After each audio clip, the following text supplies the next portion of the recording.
Hey guys, it's Austin here with Outbeeling. Welcome to my new channel. On this channel, I'm going to provide how-to videos on how to keep your sled running nice and strong for your seasons to come. Now, in today's video, I'm going to be showing you guys how to replace a bearing in an idler or Bogie wheel. As you can see right here, this one's pretty crusty, so I'm going to show you how to replace it today, and it's going to be a lot cheaper than actually replacing the entire wheel, which could get pretty expensive, especially if you have to do more than one.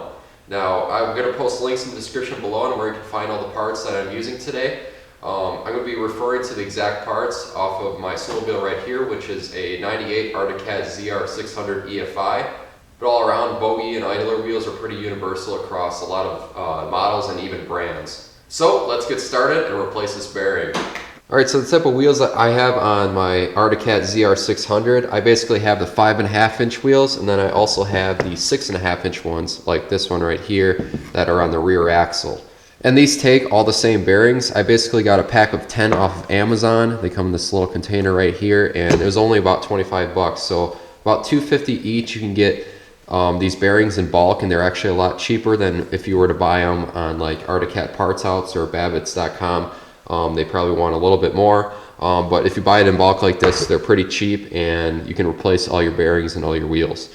So on this bearing right here, basically what we're going to need to remove it is a set of screwdrivers. We're going to need a snap ring pliers to get the snap ring out of here, and a hammer basically to pound out the old bearing.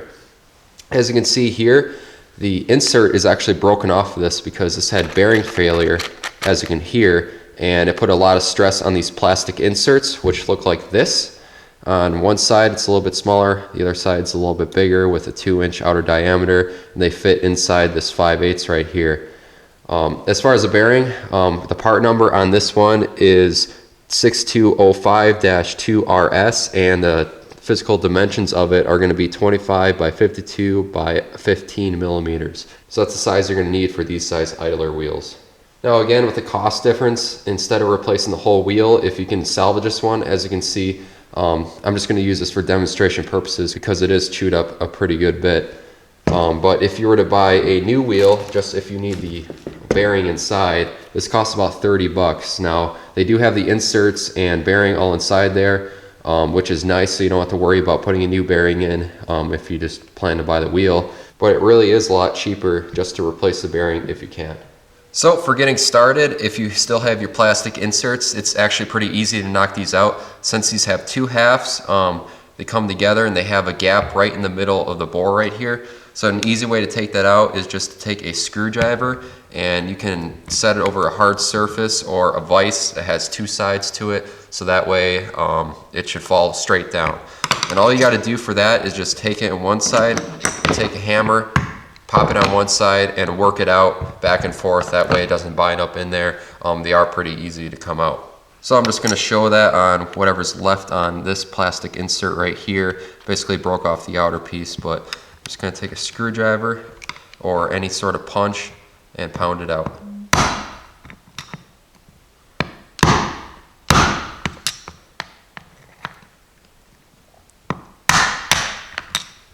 And as you can see, they pound out pretty easily. So the next thing we got to do is remove the snap ring. Now, since this one is pretty dirty, I'm actually going to want to clean up the groove where it's going to compress and actually go into right here.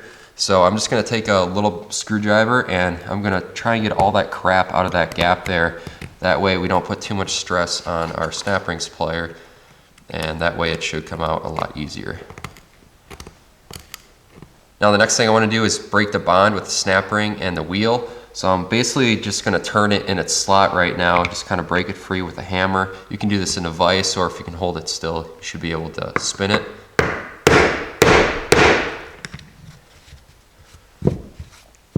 Try it the other way. That one's actually coming loose, so that's good. Now the next thing you're going to need is a snap rings plier. I basically got a crappy one right here, but it's worked for me. And you're going to want to wear some safety glasses in case this does come flying off. You don't want to lose an eyeball. Alright, so once they have one side that went in, I'm going to stick my screwdriver in there and then pry it up. Now we got one end free. And I'm just going to wiggle the screwdriver and work it around. Try not to bend it.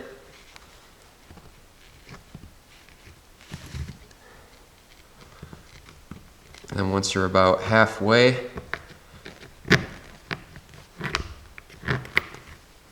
you should be able to take it and pull it out just like that. All right, so with that snap ring free, we're ready to pound out the old bearing. You could either take a socket that's the same size as this inner diameter for the bearing right here, or what I usually do is I just have my ball peen hammer, and since this bearing is trash anyway, I can just hammer on the surface and it should pop right out. I'm gonna go and take this over to the vise, so that way I should be able to pound it straight down through. All right, so I'm gonna open my vise. That way there should be a big enough room for the bearing to drop straight down. All right, so once that's in place, I have it clamped down a little bit on the inner edge of this wheel, so it's actually not gonna slide too much. And all I'm gonna do is just pound on this little part.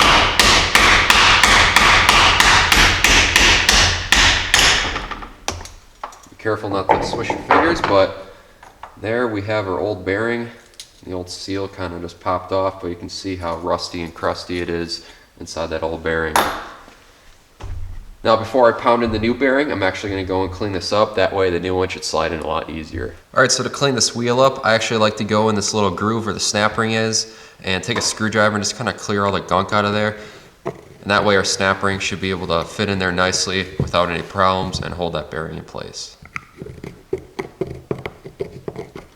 So once that's all clear, I'm going to take a piece of paper towel and put a little brake clean in there.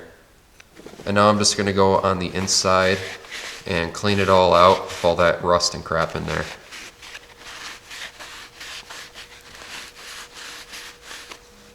And as you can see, it's pretty dirty.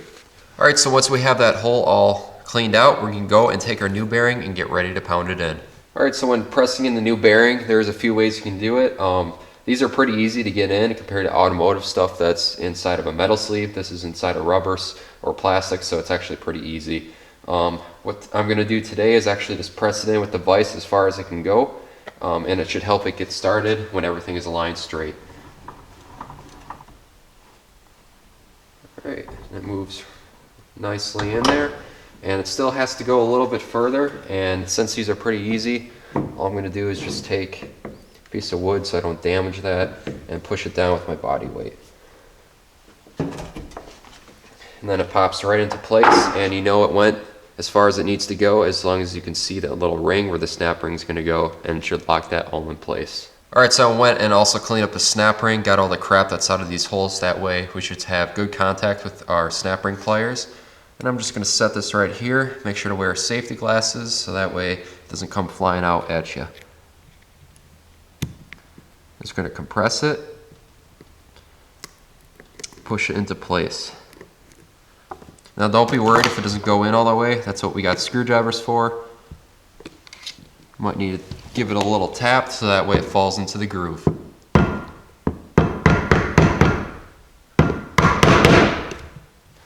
Now it is in there all the way, but as you can see, this outer edge across from where you compress it actually has a little bigger lip than what it is over here, so it's not necessarily in all the way. So what I'm going to do is take a screwdriver or a punch, and I'm going to basically pound it over this way so it goes fully into the groove.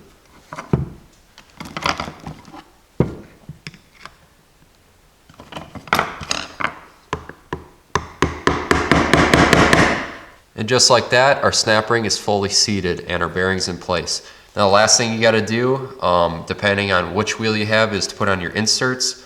So for these inserts, all I got to do is just basically press in, and you can't mix match them because they have a bigger side on one side and smaller on the other. These are pretty easy. They can pretty much go in by hand.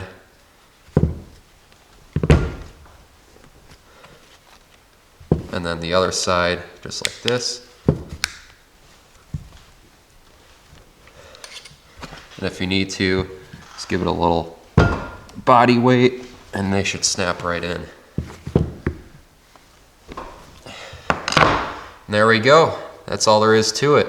As you can see, it's a nice spinning wheel now, even though the wheel is pretty chewed up, but I used it for demonstration purposes. Alright guys, that's going to do it for today's video. As you can see, it's a pretty simple job to do, and it's going to help you in the long run.